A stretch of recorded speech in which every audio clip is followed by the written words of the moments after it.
exercices, quels sont les écueils à éviter. On aborde tout ça dans quelques secondes. Et puis dans la série Doc Urgence en pédiatrie, on va voir que les patients qui arrivent aux urgences sont classés selon leur degré d'urgence. On va retrouver aussi Nathalie Le Breton accompagnée d'Emma Rota dans les bonus des maternelles. Et puis en fin d'émission, la petite Chloé qu'on avait découvert lors de l'ablation de ses amygdales viendra nous donner de ses nouvelles. Mais on commence par la grande discussion sur la résidence alternée.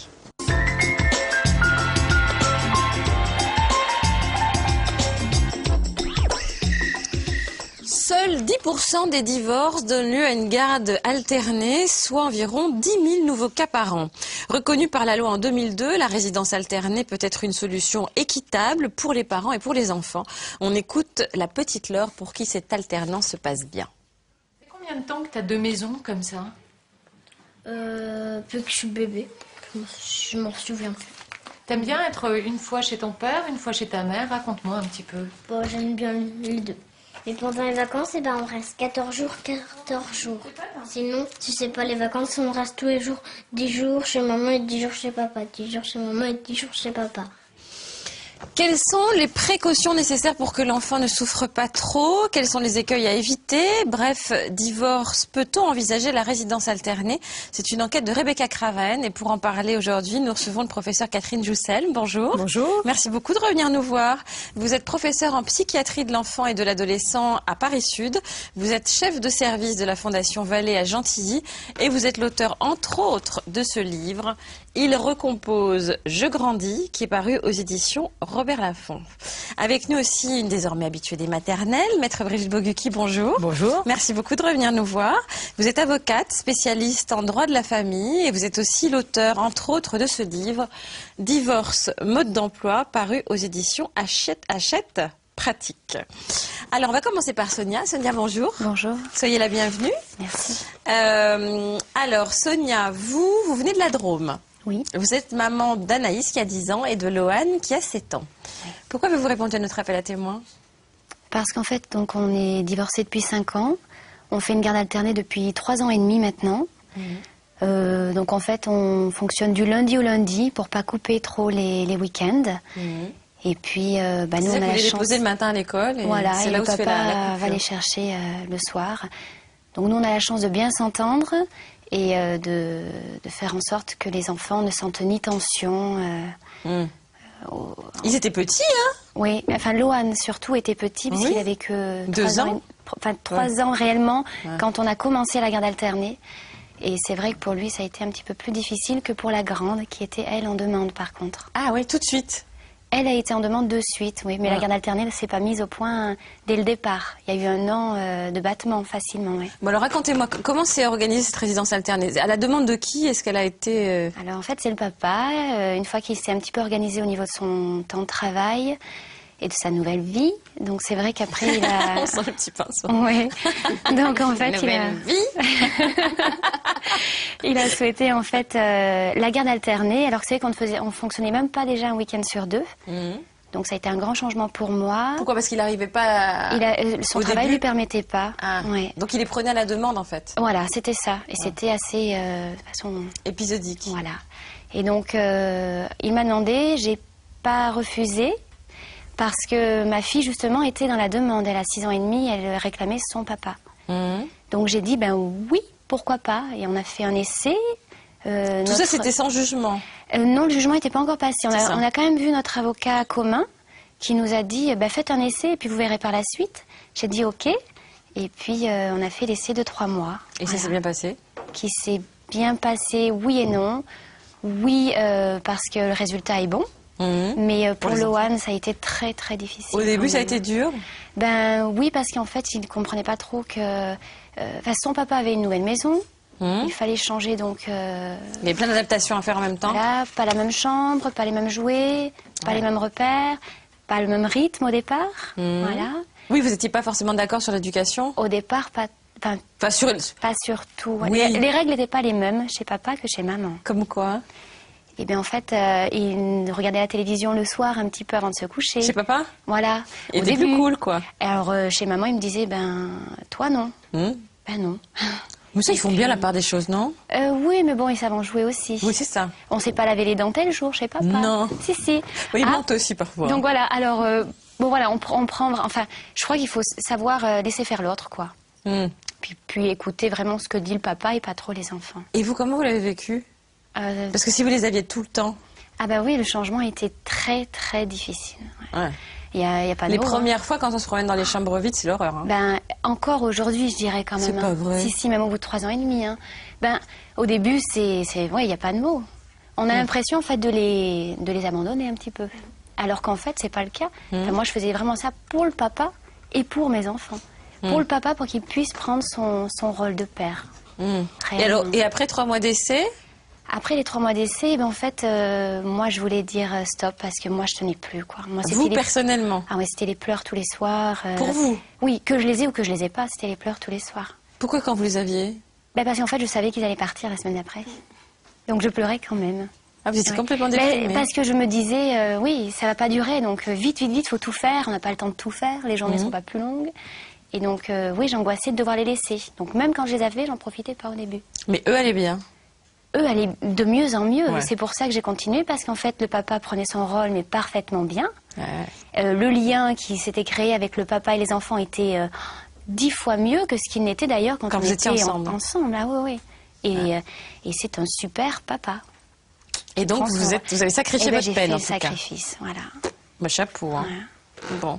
Jennifer, bonjour. Bonjour. Soyez la bienvenue également sur notre plateau. Vous venez d'Orléans. Oui. Vous êtes la maman d'Annie qui a 3 ans. Vous êtes séparée de son papa depuis octobre 2007. Ouais. Vous avez tout de suite décidé de mettre en place la garde alternée pour votre fille. Oui. Au départ. C'était pour mon apaiser plus la grand relation. plaisir. Quoi? Pour mon plus grand plaisir. Non mais racontez-nous pourquoi c'est difficile. Comment avez-vous pris cette décision ensemble? Ben, en fait, le papa, je lui en avais parlé, moi, au moment où on devait se séparer. Quand il m'avait dit qu'il verrait moins sa fille, je lui ai dit, on pourra alterner. Je lui ai dit ça, franchement, C'est venu de vous? dans le vent. J'ai pensé qu'il ne relèverait pas.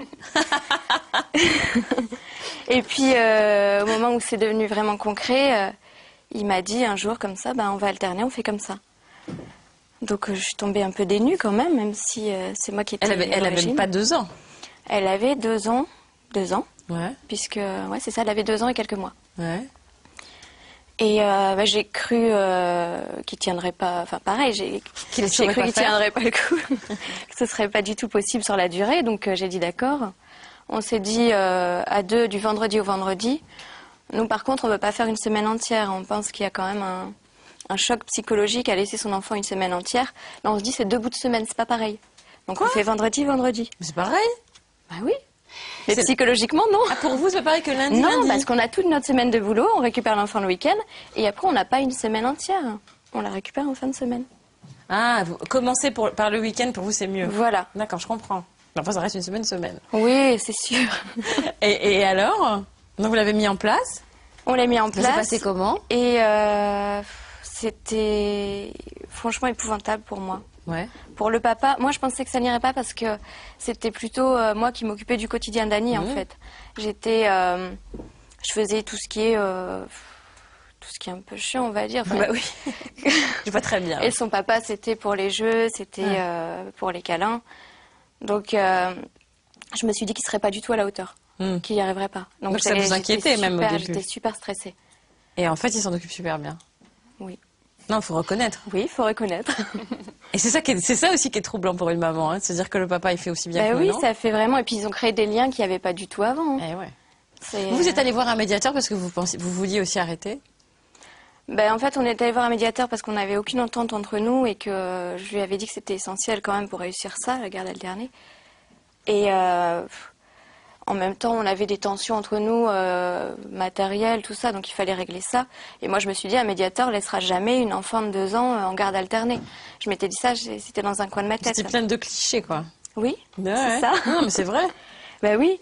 Et puis en fait, il a rien dit. Il a dit c'est très bien, si vous vous entendez bien. Par contre, il a insisté sur le fait qu'il faille vraiment qu'on soit, qu'il y ait une très bonne solidaire communication, en tant que parent, quoi. voilà, qu'on parle de tout, qu'elle ait beaucoup d'objets transitionnels qui passent d'une maison à l'autre. Ah oui. Et non pas 2 mondes différents. C'est marrant, ça, c'est intéressant. On va voir ça avec vous, professeur, qui n'êtes pas forcément d'accord avec ça. Mais vous n'êtes pas forcément d'accord avec ça, vous? Si. Ah si. On en parlera. Bon, Ça dépend quoi. Oui, ça dépend quoi. Et c'est tout. Donc le fait qu'il n'ait pas remis en cause la garde partagée, ça vous a fait quoi? Franchement, je l'ai pas vécu bien du tout d'un bout à l'autre. Là, ça va mieux là? On l'a modifié en fait. Oui. Depuis la rentrée scolaire, parce qu'elle a commencé l'école en septembre là, dernièrement.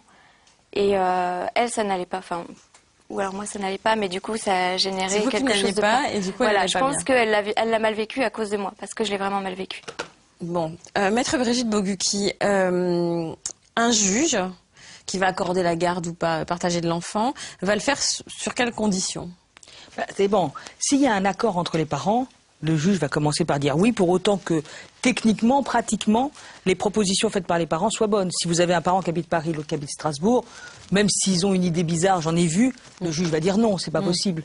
Maintenant, en fonction de l'âge de l'enfant, si la distance entre les deux domiciles fait qu'on peut pas envisager que l'enfant soit trop fatigué le matin ou le soir en allant à l'école, etc., le juge va pas rentrer là-dedans. Il va considérer que les enfants, c'est le problème des parents, qu'à partir du moment où les parents ont trouvé un accord, on va pas venir voir si on peut par hasard les mettre en désaccord.